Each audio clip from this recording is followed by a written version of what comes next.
Word of the day: zero sum. Zero sum describes something such as a game, mentality, or situation in which any gain corresponds directly with an equivalent loss.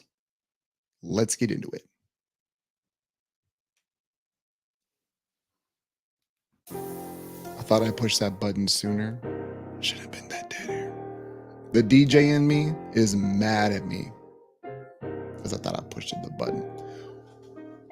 What's good? Welcome back, everybody, to Chopping It Up with P. Scott. I'm Prescott Kelly. Today is Wednesday, June 26th. Glad to have you back with us. We are on this late night stream. It's about 8:30 here in Alaska, 12:30 on the East Coast. I know most of you guys aren't going to listen to this until the actual audio drops later, but if you're still up, feel free to chime in. We got some things scrolling across the scroll right now, and opening up the chat if you guys have anything else that you would like to talk about as well. But on today's episode, Mikal Bridges is traded to the Knicks, LeBron's potential max deal versus Kobe's Lifetime Achievement Award contract. Y'all be moving the goalposts again. Rockets are reportedly all in on Kevin Durant and or Jimmy Buckets, but reportedly both. Russian, I think is the wrong country. Gotta be careful with that one. But a fighter in a 2-on-1 loss, 2 versus 1, and his homie lost as well. But he took another L in the back end. Kelly Stafford is wilding out right now, and a whole lot more. Like, share, subscribe, smash the 5-star reviews. The audio podcast will be available sometime either tonight or later on tomorrow. Appreciate your guys' support through all of this. Let's get into the major topic at hand, because I'm not even going to talk about the NBA draft, because all I've been told is that the NBA draft this year doesn't matter. So if it doesn't matter, why am I going to put a whole lot of effort into it? On top of the fact that I don't watch a whole lot of college hoops anyways, where I try to assimilate myself into things that I know, right? So if I was a huge college football fan, I could be what I would consider, for lack of a better term, an expert, or at least have a calculated and educated opinion on what I'm watching. And we do this a lot with the NBA draft is and coaching as well. And I want to draw that parallel real quick, is like with coaching.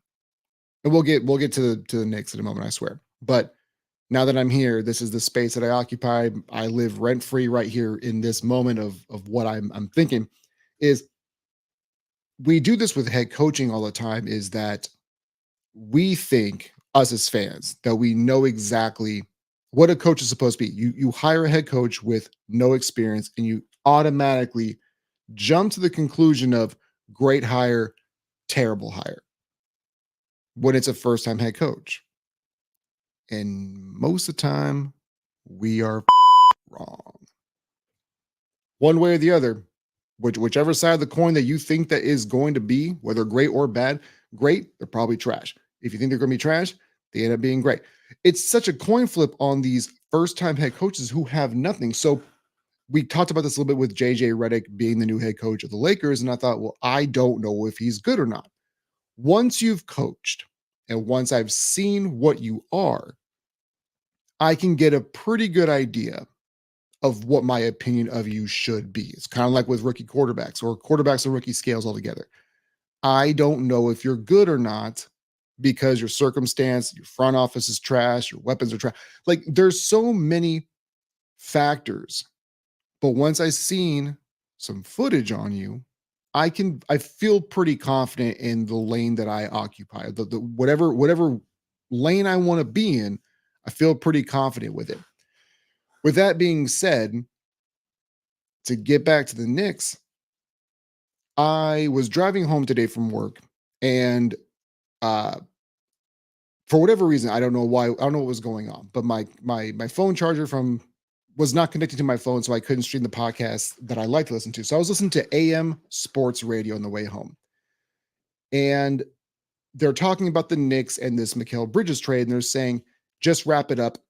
The Knicks are already winning the championship. We can just, there's no reason to play this series, or the season, excuse me. Bro, what? We're already doing this? We've seen this movie before. You get a free agent or you get a trade, and instantly it's wrap it up. It's done. Don't even play the season anymore. I remember doing an episode a couple years ago when I guess by timeline it was a year and a half ago, and the Lakers had just gotten Rui Hachimura from the Wizards in a trade. And all I was seeing was that's the missing piece. That's the dude. He's gonna push him over. He didn't do like he's a good player. Don't get me wrong, he's a good player. And if we're doing this comparison, and I'm not comparing them, but I've already put the comparison in the universe, so I have to kind of stick with it for the moment. Is Rui Hachimura versus Mikal Bridges? Who would you rather have? I feel like Rui's a nice player, but to me, Mikal feels like the steady Eddie. He's the professional of the two, and you're getting a better overall player. You start throwing around the word like superstar, nah, man, we cannot do this. But the overreactionary is always going to happen. And especially when you're looking at it from like New York. New York is geeked up and they are gassed up right now. And they're like, we have the best. This was the radio station. And I wish I knew which show it was, but they were adamant that the best starting eight were their words.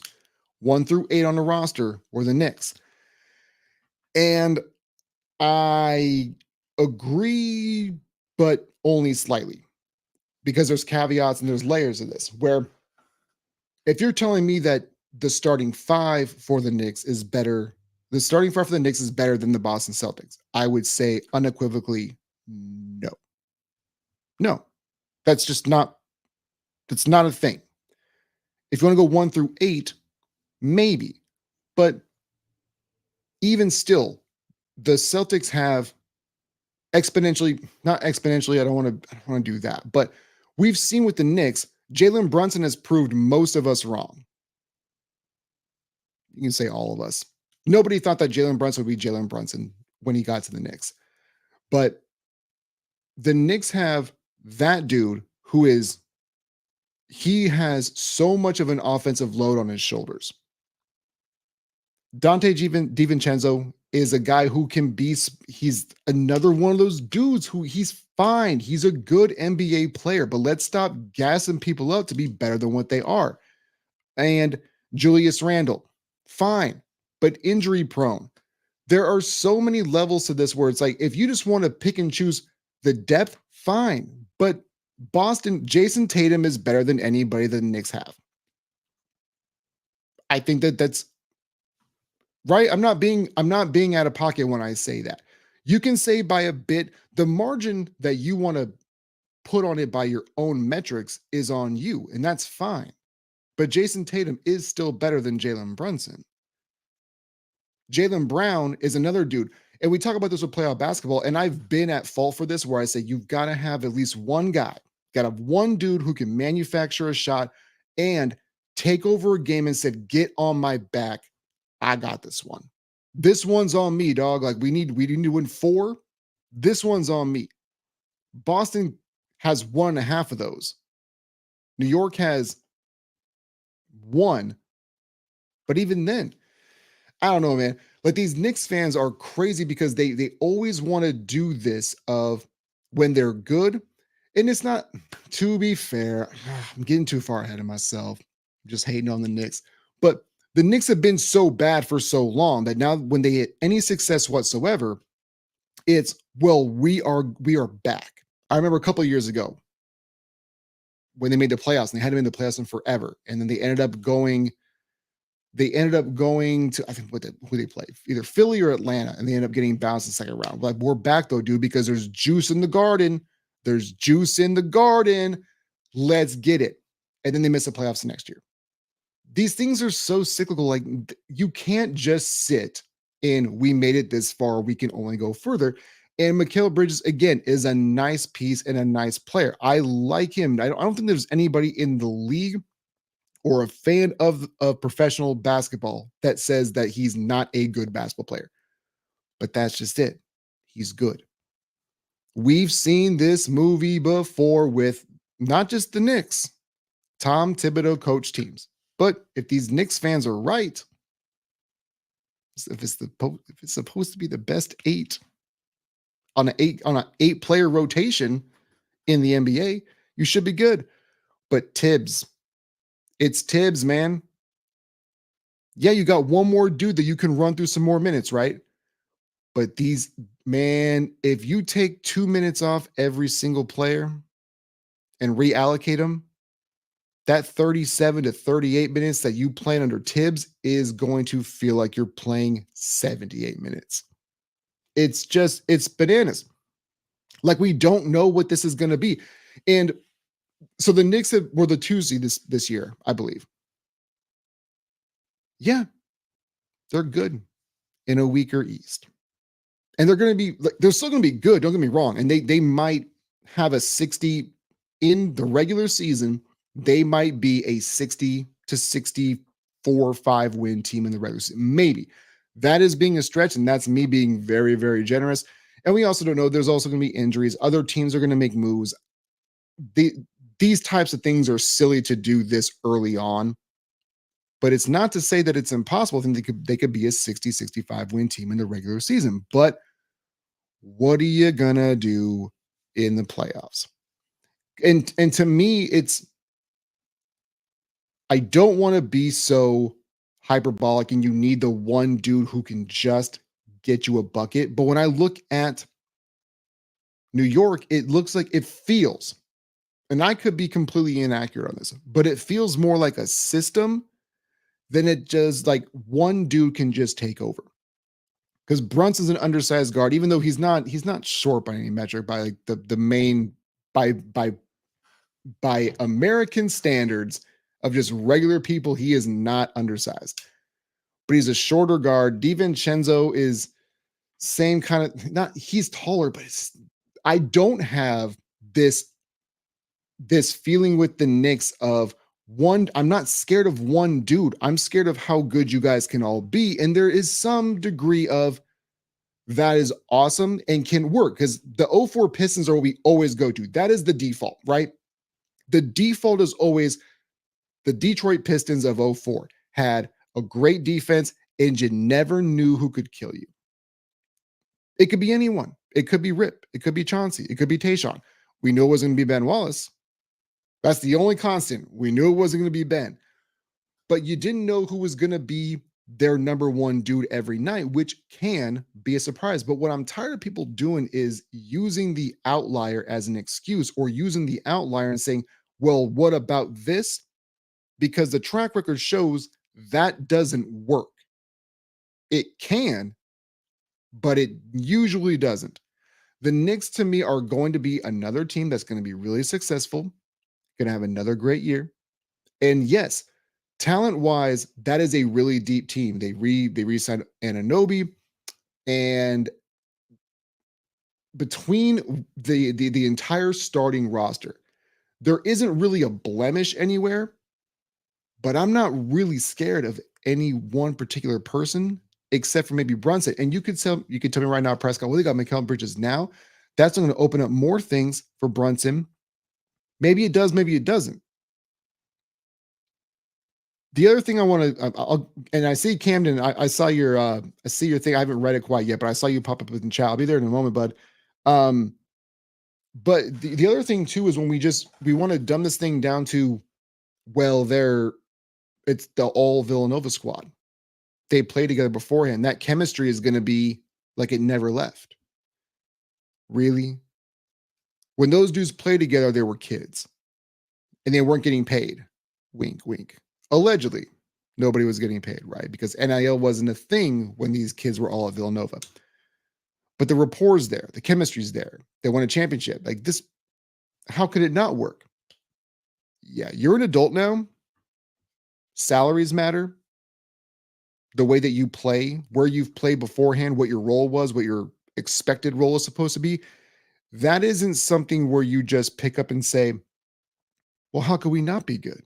We've seen super teams fail all the time. It's not like they can just pick back up and they're 19 again. They're 19 and 20 years old, all playing again without any type of ego, any type of monetary value attached to their name. it's different. There's no guarantee that that will work. Now, they all seem on surface to be pretty tight, that that wouldn't be an issue. But we don't know that for certain, though. Let me get over to Camden real quick. He says Julius Randle's style of play will cause this team to not live up to their potential. And there's the thing that I want to be fair on both sides on this is because Julius Randle does play a very much isolated type of ball. He reminds me a little bit of like a more athletic Zach Randolph. And I'm not sure if maybe you agree with him, maybe you don't, but I feel like that is like that's the player comp where like even they're both even left-handed, you know? So look, that was good on the fly. I think I crushed that one. Uh, but no, like you feel like Randall wants to make everything about him, and Brunson has already proven that he can be the guy who runs an offense, and Julius was doing it beforehand. The good thing with I will say this though, when it comes to the Knicks is because they have with Julius going down, they had a lot of guys who were able to expand their roles and be in different positions that they wouldn't have been otherwise, get more minutes, shine and show what they can actually do. Because when you have a dude of Julius Randle's caliber, you tend to not play as much, which can be good and bad. The dudes who did show up are going to say, well, I'm part of the reason why you guys made as far as you did without him. Pay me my money. And they're like, oh, I can't do that though, man. We already paying Brunson 25 million a year. We're paying I almost called him Zach Randolph. We're already paying Julius his money. We got to pay Bridges his money, DiVincenzo his money. Sorry, man. You were part of the system. We ain't got room for you.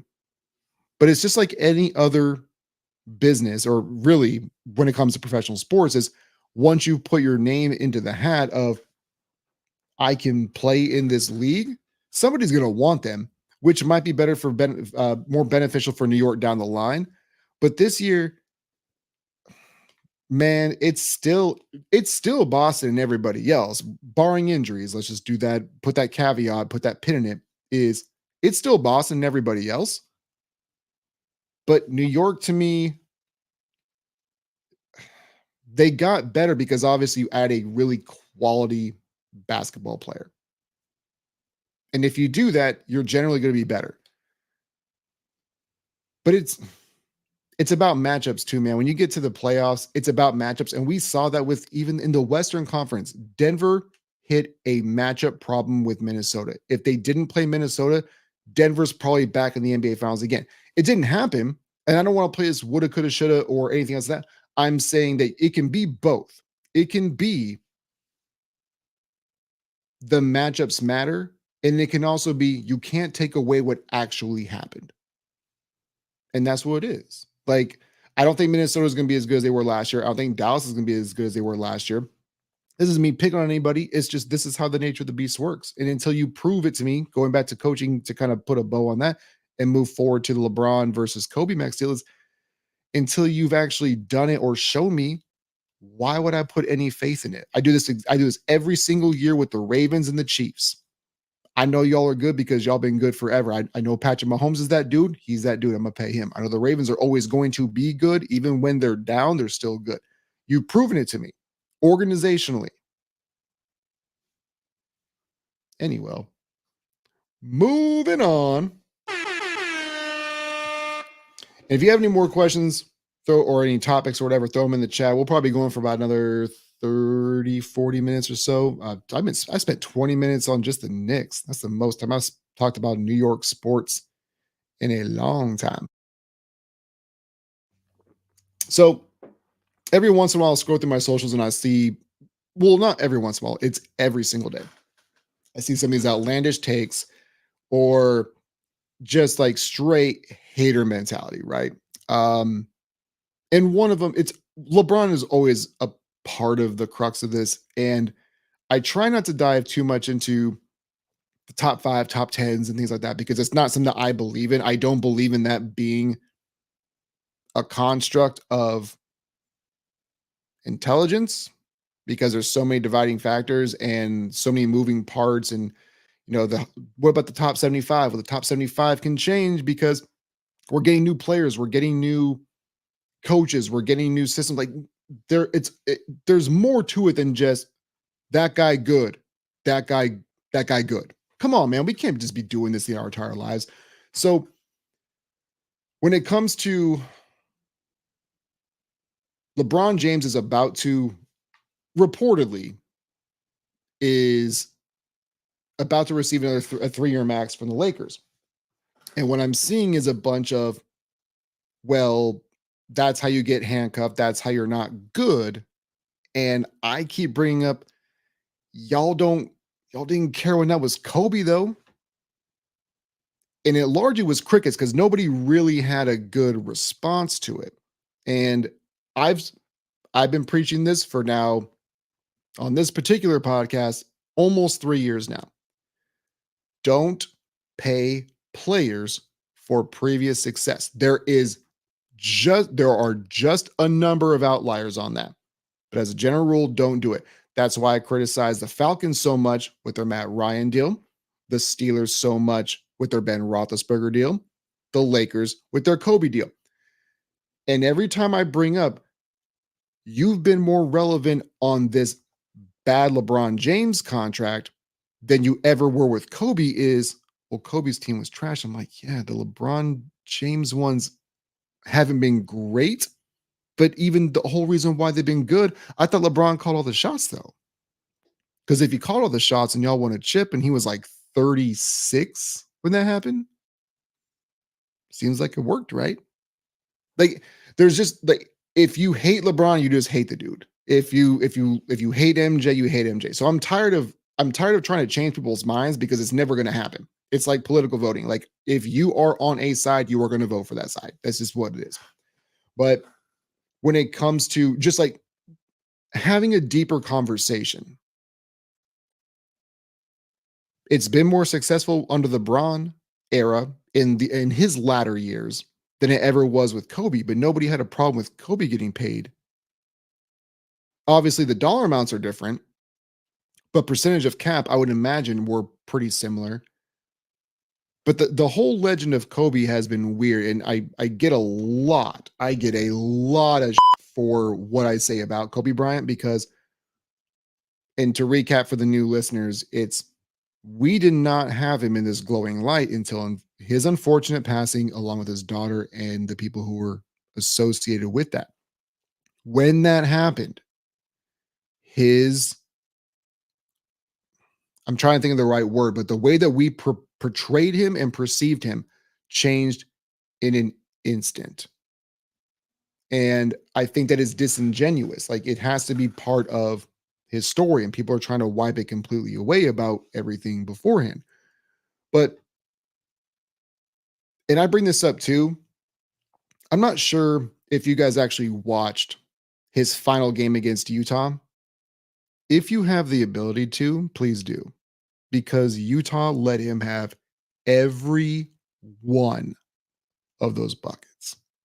It was a disgrace. Y'all think that the NBA defense is bad already now, even though it's not. It's just more skilled. You got to cover more court all the time. No, the NBA defense isn't bad now. But if you think, if you subscribe to the rule that NBA defense is bad now, go watch Kobe's last game against Utah. It is abysmal. Nope. I hope that some of y'all have know what I'm talking about. But there is, but I understand also by the metric, I understand why they would pay him because those rosters were cheeks. They were trash. Who are you going to come watch Laker games if you don't have Kobe? I'm not saying that I again, it's tough for me because I will never be in that position. So I don't want to sit here and say, "Oh, I would never pay Kobe. I wouldn't pay him." Financially, I feel like it's a bad idea to do it. Like just from a salary cap standpoint, right? If you're just talking about salary cap alone, that's a bad move. But if you're talking about bringing butts in the seats, it's his farewell tour, however you want to portray it. There's more to it, and I think that that's what gets lost in some people only look at well, it puts butts in the seats. And some people only look at it from the perspective of, well, yeah, but your team's just absolute dog shit. That is the fine line of sports of we need to keep this cash cow running, but how do we be competitive? And it feels like the Lakers are this weird because they're a mom and pop shop essentially, right? That's essentially what they are. And it's weird to say because it's the mother Lakers. We don't do word association with small town business and LA with anything except for the Lakers. And it feels like they mishandled certain things as far as how they could have rebuilt stuff towards the end of Kobe's career and been actually legitimately good. But if you're not sure if you're going to be good, you might as well put people in the seats, right? And it feels like that was more the mentality. And with LeBron, if they are going to do it, that is the reason why the max deal. I'm saying if they're going to do the max deal, it is a balance between both because the turnovers are high. I understand. But if you still got a dude who's averaging basically 25, 7, and 7, and he's Moses' age, the biblical character, and not Moses Malone, I mean, you still got to do some with it, right? So it's the combination of once he's completely terrible, it's going to look like a bad deal. But as long as he can still put together 25, 7, and 7, somewhere in that fashion, and can be arguably still a top 20 player, we see dudes who are way less just talent wise and even currently getting paid top dollar because they're too scared to lose their dude. But that's the way the NBA works right now. So if you're telling me, again, I don't agree with the money. I don't want to pay LeBron James $55 million a year. No. But if we're still good and he's still good, I mean, it makes sense to still make the money, right? Because Kobe wasn't great towards the end of his career, and the Lakers sure wouldn't. Like, the Lakers went from sugar to real quick. And they were bad for a long time. And nobody really wants to talk about that portion of it, especially when it comes to Kobe. Because again, with the narrative changing with how the accident happened, we don't really talk about that. But there was a long stretch where the Lakers weren't good when Kobe Bryant was their best player. You could make the argument that LeBron might be their best player. You could say it's AD. Fine. Toss a coin to your Witcher, whichever one you want to do, man. But the fact of the matter is that they're still at least competitive with LeBron. So if you want to put that max deal on him, go ahead and do it. Max is going to be 3 years anyways, is what it sounds like. I don't know if it happens. I'm just saying if they do, if this actually comes to fruition, I at least understand it. So moving on, if you are still with us, like, share, subscribe, smash those 5-star reviews. I know we're live on the Facebook page. Share to any pages that you want to get some more traffic on here. We do have a new sponsor. I've plugged it a couple different times, www.dubby.gg for your hydration and energy needs. Use promo code PSCOTT, PSCOTT for 10% off of your order. I actually got the pine berry and the watermelon one. Those things are fire. So good. They're only about like $30 too. It's like $1. It's basically like $1 a serving. There's 30 servings in it. It's about $35, but you use promo code PSCOTT, get 10% off your order. All right. So we talked about Mikal Bridges. We talked about LeBron James. The Rockets right now apparently are all in on Jimmy Butler and or KD, but it sounds like it's supposed to be both.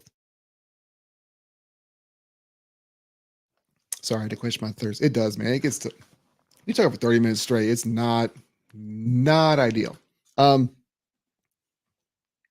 So the beginning of this episode is we've seen this movie before, talking about the Knicks, and you're still the Knicks, basically. And it's kind of the same thing with the Rockets. Like, if you want to keep doing this, And it's not so much them. I'm not trying to throw shade on the Rockets as far as trying to want to get a guy like Jimmy Butler or a guy like Kevin Durant. But I've been rewatching the league, and there's a great interaction between Ruxin and this kid called the Oracle. Vicky Freeman, I think is I can never understand what they're saying for his first name, but I think his name is Vicky Freeman. And he's having a conversation with him. He's saying, like, what if I get Larry Johnson? And the kid goes, that's a great pick in '05. This is what it is with Jimmy Butler and Kevin Durant now. They're both in their mid 30s or what? I didn't even know how old Jimmy Butler is, but I believe Kevin Durant's 36. And we don't do that. We don't do word association with old KD. We only really seem to do it with LeBron. And I'm not trying to make this a LeBron thing. I'm really not. But whenever I hear old basketball players and we talk about older guys like KD, we don't think about him as being that old. But he is, and Jimmy Butler's in that same kind of predicament. Why would you think that you'd want to risk everything that you have as far as your draft capital equity that you've got to go for two dudes who, the way Jimmy plays, like this dude is not going to play. Not do. I don't want to do. Don't do the hot take thing. Don't be Stephen A. Smith. I don't see Jimmy Butler playing 65 games this year. The way that he's played his entire career, and the same thing with KD. Like, well, not KD. They play different ways, but KD is frail for that, which is wild too. Because if you saw that dude in public, he's gargantuan, but he looks slim just because we see him on TV from afar. But this to me, this seems like, why would you go all in on two dudes in their mid 30s who are fairly broken when you're young? And the thing is that you just got to wait this out. If you're Houston, for me, you got to wait this out. Steph isn't going to play at this high of a level for the next 4 years. Jokic, I don't think will either. I mean, Wemby's just getting started, but like the West to me, it's been the better league or the better conference, excuse me. But I mean, who do you really? Kyrie's not going to be the same dude for the next 4 years. Like, I wouldn't risk everything that I have for draft capital to go get Jimmy Butler and Kevin Durant. To me, that seems a completely short sighted because even if one, I don't see that trade even happening, or the culmination of you getting both. I'll give you the 0.1% chance it happens, but it doesn't seem like that would ever come to fruition for me. Maybe you get one of them. Which one would you rather have though? Jimmy, who's the better defender, even though KD's a good defender, but KD's the guy who can get his own shot off and get his own shot off better. But you've got such a young roster right now. Like, one, what are you going to give up to get both of them anyways? I don't see how you can make that trade. Just doesn't seem like it can work. You don't have anybody that's that good by name recognition to be able to make this trade happen. And both of them to boot. Maybe you get one. And if you do, congratulations. But Houston, to me, if this is true, because I don't believe everything that I read on the internet, even if you do get them both, you're not getting a full 82 game season out of either one of those two dudes. They're old by NBA standards. There's a lot of mileage on both of them, man. There's a lot of mileage. You know, you've got KD, who's been to what, 4 finals? Jimmy's been to what, I think 2, maybe 3. They played a lot of basketball, even just outside of the regular season. I appreciate their enthusiasm in wanting to go ahead and get a big name. Again, it's probably to sell more tickets and all that. That has less to do with it than when people think. People think that that's like the main box office thing. We got to get more people, more seats. It's not as big as what you think it is. The winning helps because then more people want to show up anyways organically. Like, getting the name helps, but if you don't win, then who the hell really cares? I just don't see this being an actual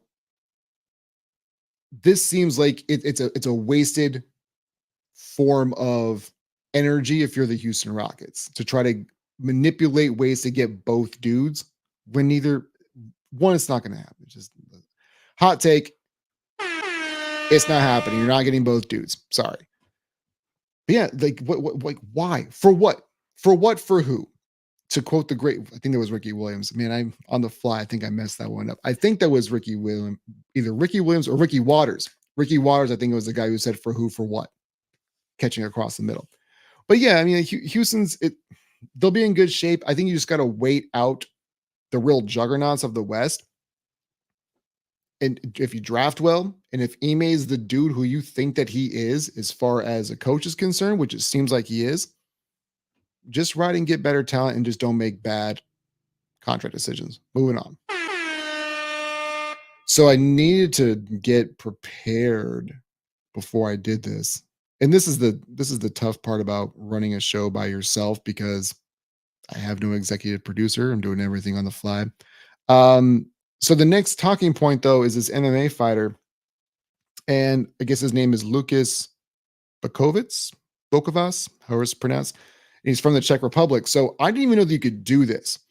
As somebody who isn't a huge MMA follower, that doesn't surprise me that I didn't know this, but I was unaware that you could do 2-on-1 matches in MMA. So apparently this dude had another dude fight with him. They were fighting 2-on-1, and the homies lost. That already sounds bad enough, right? Like, if you're walking down the street and you get jumped 2-on-1 and you lose that fight, you're like, yeah, but it was two of y'all. Like, y'all the sissies. But what if you're the 2-on-1 and you're the two and you get them cheeks clapped? Like, this, it's already bad from the start, right? They end up losing this fight, him and the other dude. But after the fact, he thinks that it's a good idea to propose to his girlfriend. And what's weird to me is I don't know enough about this story to know why she was there, if she was a ring girl, because that's what it looked like. It looked like this girl was a ring girl, which seems like there'd be a conflict of interest, right? But to have your girlfriend be a ring girl, I mean, all I know is I wouldn't want to see my significant other get that ass whooped and then have help and get, yeah, I wouldn't want to be a part of that anyways. But they lose this fight. The two dudes lose against the one dude, and then decides he wants to propose to his girlfriend. And she says no. That's already bad enough. Getting rejected in public is already bad enough. But she apparently aired out all of his cheating. Was like, he has been unfaithful to me for a while. I don't want anything to do with this man. Yikes. That man took L's in succession real quick. He took the two-piece. And then went down with the ring finger, and she said, nah, B, we ain't doing this. We've seen it, like at NBA games or NFL games, every once in a while, we'll see somebody propose to somebody, and largely it's cute because they kind of know the answer. But the problem is maybe they know that you don't know certain things. And this can happen. I've never seen anything like this, though, like an actual event where you are the loser in whatever battle you've got going on. You lose, you propose, they turn you down, and they air out the fact that you were unfaithful. Yikes, dog. I guess my condolences. We're going to wrap this thing up real quick. Thank you guys so much for joining us in the Chopping on P. Scott podcast. I am Prescott Kelly. Remember, you can find the audio version on every single platform that you listen to, I think, except for iHeartRadio. Like, share, subscribe, tell your friends about Hide Your Kids, Hide Your Wives. Sharing's easy, man. It's free. Just push that little arrow button with the share, whichever platform you listen. If you like what I had to say, please share. If you thought what I said was just completely out of pocket and you want to make fun of me, you can do that too. All listens are good listens. You guys know the drill. Stay up, stay blessed. We'll catch you guys on the next one.